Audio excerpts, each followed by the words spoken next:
प्यारे विद्यार्थियों को मेरी ओर से प्यार भरा नमस्कार। जैसा कि विद्यार्थियों, विलयन के अंतर्गत आज का जो टॉपिक हमारा रहेगा वो रहेगा पीपीएम और पीपीबी। विलयन की सांद्रता की जो इकाई हम पढ़ रहे हैं उसके अंतर्गत आज हम पढ़ने वाले हैं पीपीएम और पीपीबी इकाइयों के बारे में।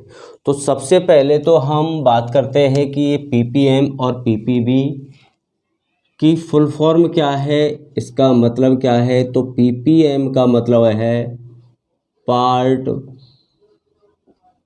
पर मिलियन। फुल फॉर्म क्या हो गई इसकी? पार्ट पर मिलियन। और 1 मिलियन का मतलब वैल्यू होती है आपकी 10⁶। दूसरी यूनिट की बात करते हैं तो दूसरी यूनिट है पीपीबी। इसका मतलब है पार्ट पर बिलियन। और 1 बिलियन बराबर होता है 10⁹ के बराबर। अब इस यूनिट का उपयोग कब किया जाता है? सबसे बड़ी बात तो ये है, अगर आप देखोगे तो मेडिसिन्स पर ये स्पष्ट लिखा होता है उनकी जो कंपोनेंट होते हैं वो कितनी मात्रा में प्रेजेंट है। तो अगर आप किसी मेडिसिन की दवा में उनके साल्ट्स को देखोगे तो वहाँ उनकी सांद्रता लिखी रहती है पीपीएम या पीपीबी में। तो इसका प्रयोग किया जाता है जब विलय की मात्रा बहुत कम होती है। बिलियन में विलय पदार्थ बहुत कम मात्रा में प्रेजेंट होता है। विलयन में विलय पदार्थ की मात्रा क्या होती है? बहुत कम होती है। और इसका उपयोग किया जाता है जल की कठोरता ज्ञात करने में भी इस इकाई का प्रयोग किया जाता है। तो हम देखते हैं कि पीपीएम या पीपीबी का मतलब क्या होता है। तो हमने जो सांद्रता की इकाइयाँ पढ़ी थी, द्रव्यमान प्रतिशत, आयतन प्रतिशत, द्रव्यमान आयतन प्रतिशत, दरअसल उन्हीं इकाइयों में वहाँ हम परसेंट वैल्यू निकालते थे, इसलिए मल्टीप्लाई 100 करते थे। अब यहाँ अगर आपसे पीपीएम में निकाले तो 100 की जगह क्या हो जाएगा? 10⁶। तो अपन ये कह सकते हैं कि विलय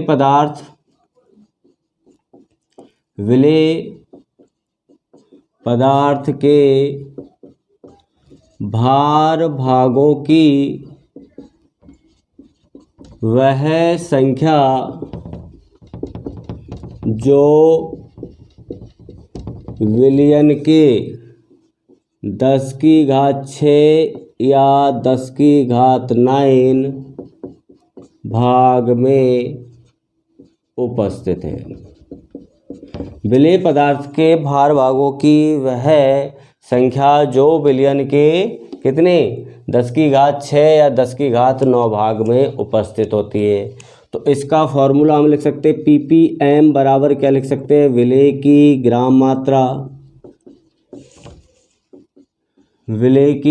मात्रा अपॉन विलयन की मात्रा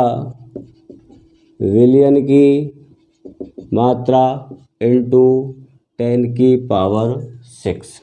और यदि ये यूनिट हमको पीपीबी में निकालनी है तो यह हो जाएगा विलय की मात्रा अपॉन विलयन की मात्रा इंटू 10⁹। अगर वॉल्यूम दे रखा है तो विलय का आयतन अपॉन विलयन का आयतन इंटू 10⁶ कर देंगे। विलय का आयतन अपॉन विलयन का आयतन इंटू 10⁹ कर देंगे। बस इतना सा ध्यान रखना है। पीपीएम में अगर पूछे तो 10⁶ से मल्टीप्लाई करना है और पीपीबी में पूछे तो 10⁹ से। अब क्वेश्चंस कैसे पूछे जाते हैं, इसमें बहुत अच्छे क्वेश्चंस आपके 1-2 क्वेश्चन हैं जो पूछ लिए जाते हैं। जैसे मान लीजिए कि आपके पास एक 1 kg हमने क्या ले लिया? समुद्री जल ले लिया। 1 kg हमने क्या लिया? समुद्री जल लिया। तो इस समुद्री जल में जो घुली हुई ऑक्सीजन थी उसकी मात्रा थी 5.8 इंटू 10⁻³ ग्राम। मतलब 1 kg समुद्री जल में 5.8 × 10⁻³ ग्राम क्या है, ऑक्सीजन घुली हुई है। तो इस ऑक्सीजन की सांद्रता O2 की सांद्रता ज्ञात कीजिए, किसमें, ppm में। तो अब आप देखिए कि आपके पास विलेय कौन है, ऑक्सीजन, तो ऑक्सीजन की मात्रा दे रखी है, किस में घुली हुई है, 1 kg समुद्री जल में घुली हुई है। तो ppm में सांद्रता पूछिए तो ppm बराबर क्या लिखोगे, विलेय की मात्रा, मतलब WA क्या लिखोगे, WA प्लस WV × 10⁻⁶। ऐसे भी बना सकते हो, क्योंकि बिलियन की मात्रा का मतलब क्या हो गया, विलेय प्लस विलायक की मात्रा, वो टोटल बिलियन। तो यहाँ आप वैल्यू रखो तो विलेय की मात्रा कितनी है, 5.8 × 10⁻⁻3। और किस में घुला हुआ है, तो 1 kg जल में घुला हुआ है। इसका मतलब 1 kg का मतलब 1000 ग्राम लिख दूँ क्या, तो वो किसकी मात्रा हो गई, पूरे बिलियन की मात्रा हो गई। तो 1 kg मतलब 1000 ग्राम इंटू ppm में यूनिट पूछिए, इसलिए 10⁻⁶ करोगे। और अगर ppb में पूछता तो आप 10⁻⁹ कर देते। इसको सॉल्व कर लीजिए, देखो 10 की घात, ये 3 जीरो से 3 जीरो जाएगी, ये 3 से 10 की घात 3 कट जाएगा। तो आपके पास क्या बचेगा, केवल 5.8 ppm। मतलब 1 किलो समुद्री जल में ऑक्सीजन की ppm में जो सांद्रता है वो क्या है, 5.8। ये आंसर है। एक क्वेश्चन और देख लीजिए कि आपको 500 ग्राम टूथपेस्ट लिया है आपने, टूथपेस्ट 500 ग्राम आपने क्या लिया है, टूथपेस्ट लिया है। इस 500 ग्राम टूथपेस्ट में फ्लोराइड की जो मात्रा है वो 0.2 ग्राम फ्लोराइड है, प्रेजेंट है, फ्लोराइड उपस्थित है।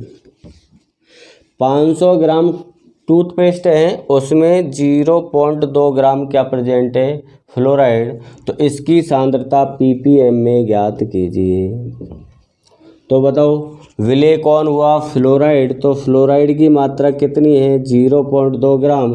तो 0.2 कितने में है, तो टोटल विलियन कितना हो गया, 500 ग्राम। तो 500 इंटू ppm में पूछिए, इसलिए 10⁻⁶। और ppb में पूछता तो 10⁻⁹ कर देते। ये देखिए आप पॉइंट हटाइए, ये 0, 3 जीरो से ये 3 जीरो गई, आपके पास क्या बचा, 2 × 10⁻³ / 5। 2 × 10⁻³ को क्या लिखोगे, 2000/5। 5 से कट गया, 5 चौकू 20, मतलब 400 ppm फ्लोराइड प्रेजेंट है। तो फ्लोराइड की सांद्रता कितनी हुई, 400 ppm। तो अच्छे सवाल है, दोनों ही एग्जाम में पूछे जा सकते हैं। प्रति किलोग्राम समुद्री जल में ऑक्सीजन मान लीजिए 5.8 × 10⁻³ ग्राम घुली हुई है, तो O2 की सांद्रता। 500 ग्राम टूथपेस्ट में 0.2 ग्राम फ्लोराइड है, तो ppm में सांद्रता। बस इतना सा याद रखना है। ppm में पूछे तो मल्टीप्लाई 10⁻⁶ करना है, ppb में पूछे तो 10⁻⁹ मल्टीप्लाई करना है। सेम वोकेबुलरी यूनिट है जो हमने द्रव्यमान प्रतिशत, आयतन प्रतिशत और द्रव्यमान आयतन प्रतिशत पढ़ा था। वो परसेंट वैल्यू की बात की थी, इसलिए मल्टीप्लाई 100 था। यहाँ मिलियन की बात होगी तो 10⁻⁶, और मिलियन की बात होगी तो 10⁻⁹। तो ये थी हमारी सांद्रता की इकाइयाँ। और आज हमारे बिलियन की सांद्रता की जो इकाइयाँ हैं वो सब के सब पूरी के पूरी 9 इकाइयाँ हमने पढ़ ली हैं विद न्यूमेरिकल्स। ठीक है, तो इसके बाद ये एक टेस्ट आपका होने वाला है जिसका लाइव सॉल्यूशन भी आपको दिया जाएगा। तो आप टेलीग्राम से उस टेस्ट पेपर को लेकर के उसको पहले सॉल्व करें, और इसके बाद इस पूरे टेस्ट का आपको सॉल्यूशन भी वीडियो के माध्यम से मिल जाएगा। तो इस चैनल पर आपका केमिस्ट्री का सिलेबस चल रहा है। एक हिस्सा एक पार्ट हो गया, इसका टेस्ट हो जाएगा, इसके बाद सेकंड हम हिस्सा पढ़ेंगे इसका। जैसे ही उस सेकंड पार्ट हमारा कंप्लीट होगा फिर हम सेकंड टेस्ट उसका रखेंगे। तो आप टेस्ट भी दे सकते हो और टेलीग्राम चैनल से जुड़ना नहीं भूले। Thank you so much.